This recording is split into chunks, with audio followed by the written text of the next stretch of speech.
This episode is brought to you by Progressive, where drivers who save by switching save nearly $750 on average.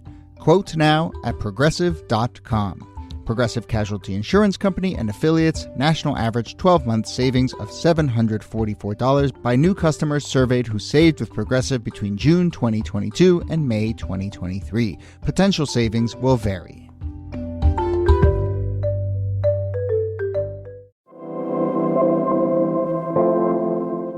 Hello and welcome to This Day in Esoteric Political History from Radiotopia. My name is Jody Avergan.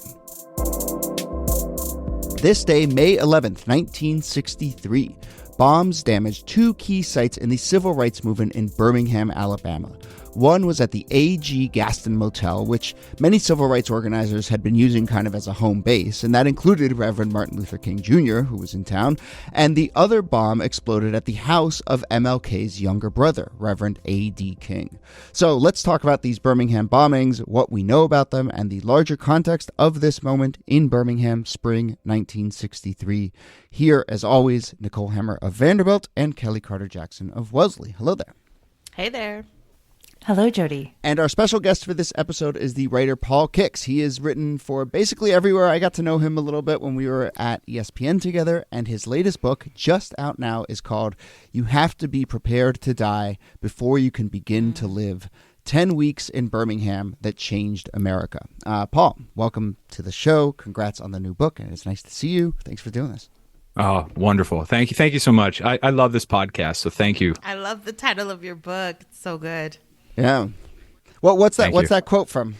You have to be prepared to die before you can begin to live. Yeah. It's actually a quote from Fred Shuttlesworth. Fred is a Birmingham civil rights pastor, and for really the better part of 10 years prior to 1963, he had been pretty much the lone activist in Birmingham at a time when Birmingham was known, even in the Jim Crow South, as a site of domestic terror. The most racist place in the South, the most violent place in the South. I mean, the cops raped black women in their patrol cars. The Klan castrated black men. There was a neighborhood known in Birmingham by public officials as Bombingham for all of the black homes and businesses that were bombed. CBS's Edward R. Murrow goes to Birmingham just prior to Project Confrontation, which is the 10 weeks that I'm writing about. And he said to his producer, I have not seen any place like this since Nazi Germany. Wow. So yeah, that let's set that larger context and then maybe sort of walk up to this moment of these two bombings.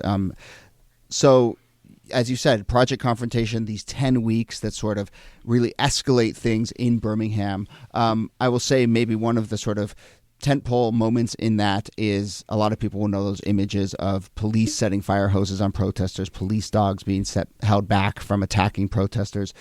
Is that kind of one of the key early moments in this 10-week window that you're honing in on? Yeah, absolutely. Those images happen about a week prior to the day that we're talking about right now. Those days were known as D-Day and Double D-Day by civil rights activists, and that name was very much intentional. Mm-hmm. Like what Eisenhower and the rest of the generals were trying to do in World War II, they saw this as the point where they would either, win what they saw as this war or lose it. The SCLC talked a lot about we will either break segregation in Birmingham or we will be broken by it. It was that clear, that stark.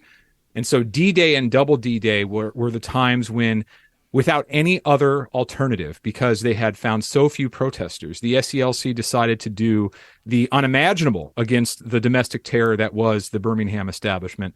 They decided to send kids out into the firing line. Highly criticized by the Kennedy government for that, criticized by Malcolm X for that. But that is actually, those efforts are actually what begin to turn Birmingham, and then it leads into this week and this bombing. It's fascinating that this is called Project Confrontation, that they're using this martial war language of D-Day and Double D-Day, but they're using the tactics of nonviolence, aren't they? Of nonviolence, yes. Yeah, and that's this is to me what actually makes it even more heroic than war, because the Birmingham cops have long guns, right? They sometimes have like semi-automatic rifles with them. There are literal army tanks in Kellie Ingram Park in 1963. Then you see the fire hoses. These are not fire hoses, by the way, that are just like that we all assume. These fire hoses are mounted on huge metal tripods as if it's and like artillery, the force right? of that. Force of those. They were pulling the bark off trees, the force of those hoses. Yeah. Bingo. Yes. Pulling the bark off trees could strip mortar loose from bricks. The images that you don't see in any documentary are the raw footage that I saw. Kids backflipped in the air when the water hits them. Their clothes just basically disintegrating off of them. One girl described in the oral history of hers that I read that she sees like the line of kids basically getting flattened by the water before her. And then she's incredibly nervous. And then the water hits her and she remembers it like hissing across her scalp line and effectively like scalping her. It pulled the hair straight from its roots. That was the power of those fire hoses. So it was, that's why I say like the courage and they remained non-violent, right? They remained non-violent. And these are children. These are children. These are 15, 16, 17-year-old kids. Yeah. But not only do they remain nonviolent, I mean, these what we're describing here is May 2nd, May 3rd, right? May 10th is at this motel, the Gaston Motel. There's actually what seems to be a kind of compromise announced, or a sort of a truce of some sort. So, you know, it's not just they're not escalating with violence, but they are still working towards compromise with the city, the police force, business owners, and so forth. So can you explain that moment? Because it is literally the night before these bombings that there is some glimmer of hope? Sure. So, yeah, glimmer of hope, because basically what's happening is, so to segue from May 2nd to May 3rd, those images appall basically the whole nation. They're broadcast on Cronkite, right? Like the New York Times puts it on the front page. Jack and Bobby Kennedy, who were vociferously against civil rights because they thought it would harm Jack's reelection bid in 1964. They see those images and they're like, it makes us sick. So in the course of basically a week, almost all of America turns toward King and the rest of the SCLC, and they start to really strongly argue for some sort of compromise in Birmingham to integrate the most racist and most segregated city in America. And the night before the bombings, there is basically an accord in place to begin to establish like some sort of equality. You know, certain black people would be hired in restaurants. There's a list of like 6 or 7 demands that basically the white coalition and the black coalition agrees to. King's like, that's great, let's sign it. And then basically the white establishment is like, that accord means nothing. And then because Birmingham remained at that time so very racist, it leads into that night, which is basically the Klan has a huge rally. And this is actually where our predecessors in the podcasting space, there was a radio station on the Upper West Side, actually affiliated with a couple of churches up by 125th Street. They actually embedded within the Klan rally. And that's how I got a real sense of what happened that night. And they were like, we have to take back our city. We have to take back this night, right? The sort of language that is just like so very angry and hurtful. And then you see it, boom, you see it happen. The Gaston was chosen because they thought that King was still there. They know that King is staying in room 30, which is the upper room just above the lobby in the Gaston Motel.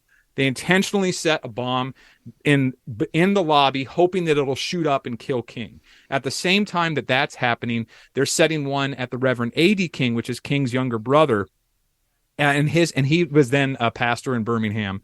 And the hope was to kill both of them, right? And basically, people came to understand this. At first, A.D. King's house is bombed, and because he lived in Birmingham, they thought, well, it's just Birmingham kind of living up to his name. Then, and I think it's like 45 minutes or within an hour, A.D. King described in the police reports that I saw, he's like, I heard this massive boom, and he thought that it was actually a congregant down the street from him. Wow. But it was actually a few miles away. Wow. And it was the Gaston. And the Gaston, and at that point, it just escalated. It was a whole other scenario from there.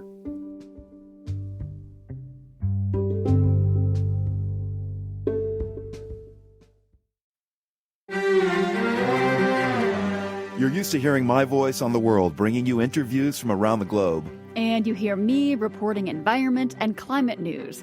I'm Carolyn Beeler. And I'm Marco Werman. We're now with you hosting the world together. More global journalism with a fresh new sound. Listen to The World on your local public radio station and wherever you find your podcasts.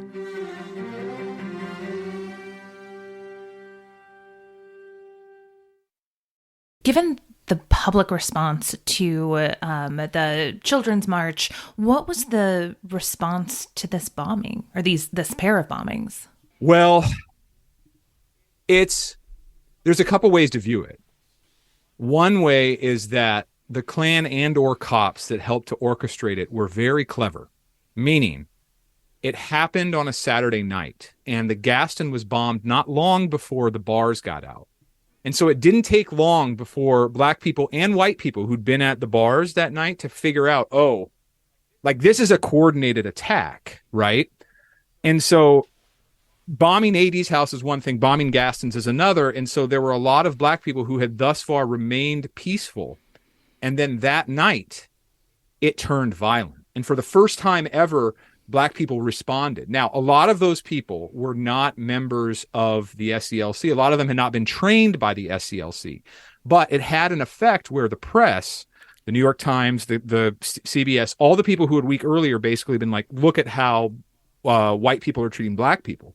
We're now showing images or like, look at how black people are responding.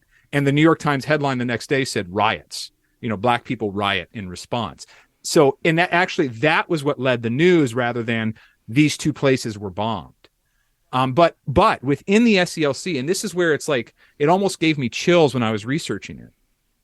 Martin Luther King Jr. is at this point back in Atlanta because he's preparing for a sermon the next morning at Ebenezer Baptist, which is where he was pastor. And just to be clear, he had left the hotel just, like a couple hours before. Right? He had left the motel literally hours earlier because like the accord is signed. He's like, I got to get back to Atlanta, not only because I have a sermon tomorrow, but because he had a month's old, I think his youngest daughter was then maybe 2 or 3 months old. He basically hadn't seen her since her birth.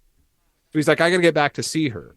He goes back to see her and his wife, Coretta, and their 3 other kids. And his brother calls him in the middle of the night. And Martin Luther King Jr. later wrote how he could hear through the receiver all these people behind AD singing the song that had become the anthem of the civil rights movement, We Shall Overcome. By the dozens and then scores and then hundreds, these people gathered on the street. And they were trying to, like, basically, in some sense, that white people were, the Klan was talking like, we got to reclaim the night. This is what effectively happened in those small hours, too.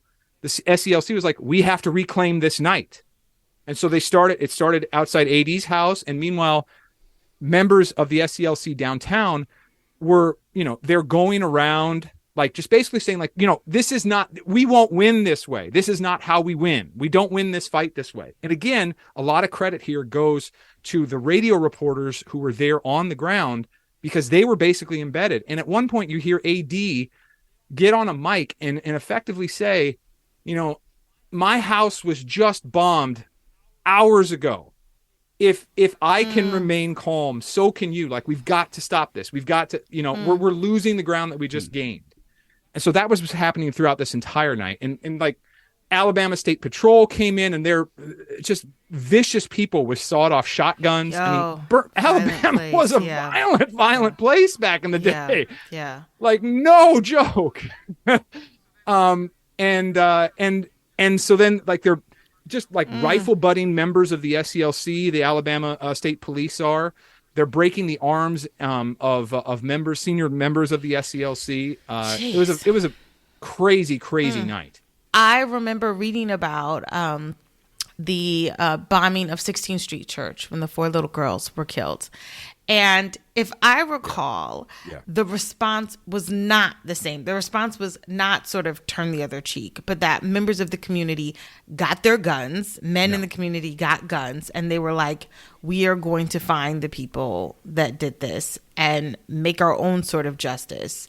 That it was not the attempt to have a sing, we shall overcome moment, that people were so Because to be fair, like, Gaston's not killed in this moment. A.D. King is not killed. But four little girls are. And I think the reaction is much different with that than it is with the bombing in which no one is killed. Yeah, you're absolutely right. There's another thing. There's another factor here, too. That bombing happens in September of 1963. So by September, you have what is the reason I find these 10 weeks so fascinating is because they lead to the Kennedy brothers completely flipping, and they sponsor civil rights legislation. So that's one thing. The other thing to keep in mind is from 1863 to 1963, numerous efforts for equality. Nothing happens. Jim Crow presides.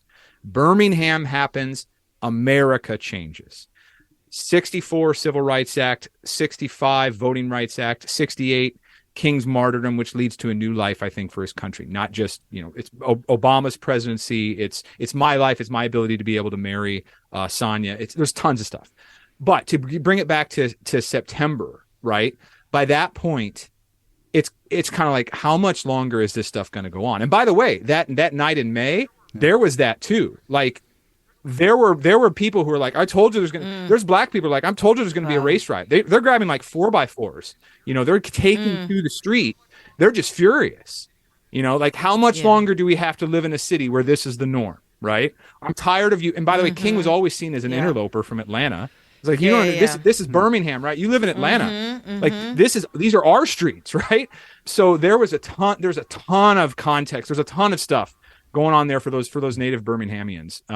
In May. And I've also been told, too, that that area, which was known as Birmingham, was also known as a space that was where upwardly mobile black people lived, where your Bingo. doctors, your dentists, your top educators, these were the best of the best. So it wasn't like they were bombing the ghetto, so to speak. They were bombing Birmingham's best, the best of the black community and the most prosperous of the black community. Absolutely. Like, there was a huge civil rights activist by the name of Arthur Shores, incredibly highly educated. His home was routinely bombed. That neighborhood is actually, there's a sub neighborhood within it known as Dynamite Hill. That's what I mean. Yes. And Gaston, I mean, he's a millionaire, which is incredible when you think about the times as well. I mean, like, there's so many things about those 10 weeks that are crazy. Like, A.G. Gaston at that point is well on his way to being not only the richest black man in all of America, but like one of the richest people in America, full stop. Wild. And that's the hotel that is named after him. Yeah. Yeah. That's the motel. Yeah. And like, world-class performers go through the Gaston Motel because, anybody who's performing, who's black, who's a black musician, artist, whatever, like, there's nowhere else for them to stay. So they stay at the Gaston. And so the Gaston acquires this reputation over time. That's just like, wow, it's like world renowned.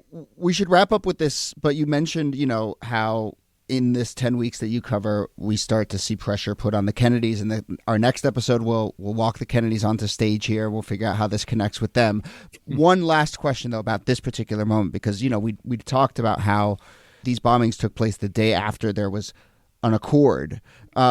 What happened specifically to that accord? Is it a step back in terms of the smaller on-the-ground progress that's happening in Birmingham? I think we understand how big of a step this is for the sort of national picture that's being painted. Yeah.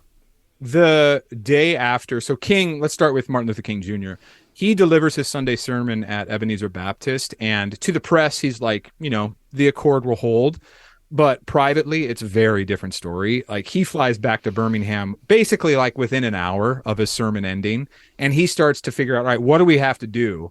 And they settle on kind of, I love this part of the story because King has to basically find a way to keep the peace. And in other words, to wrap up the story that he's been telling about Birmingham. So he decides, I think it's somewhat intentional, he decides to actually step back and let AD come to the fore and let AD be the one that's basically saying, look, kind of like what happened that first night. Look, my home was bombed. We have to remain nonviolent.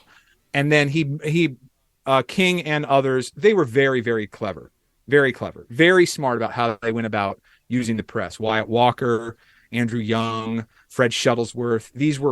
They weren't just courageous people. They were deep ingenuity about how they could manipulate things to their advantage. they would go around to basically all these pool halls in the days following, and they would be like, who wants to take a stand for nonviolence? And they made sure that to sort of stretch their sermons in such a way in front of this, like lay sermons, you might say, but like to do it in such a way so that they would convince the audience, who would then give up their knives, give up their brickbats right in front of the New York Times photographer or the Washington Post photographer or the guy from Life who's like scribbling notes. And then suddenly you have the Northern press back on King's side.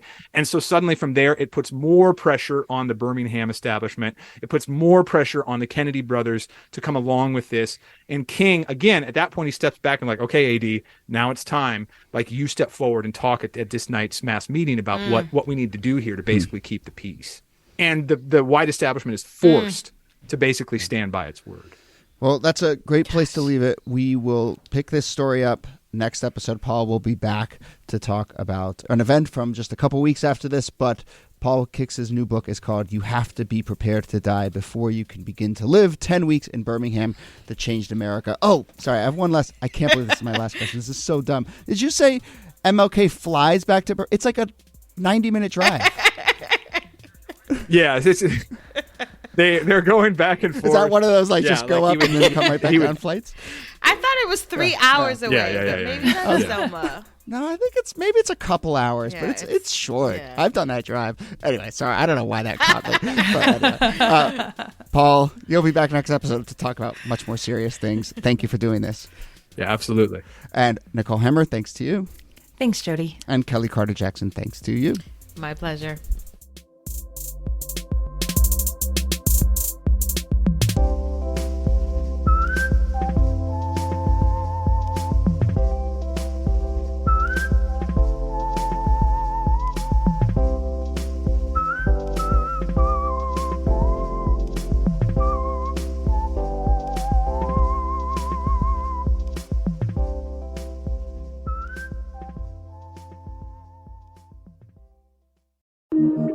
Radiotopia.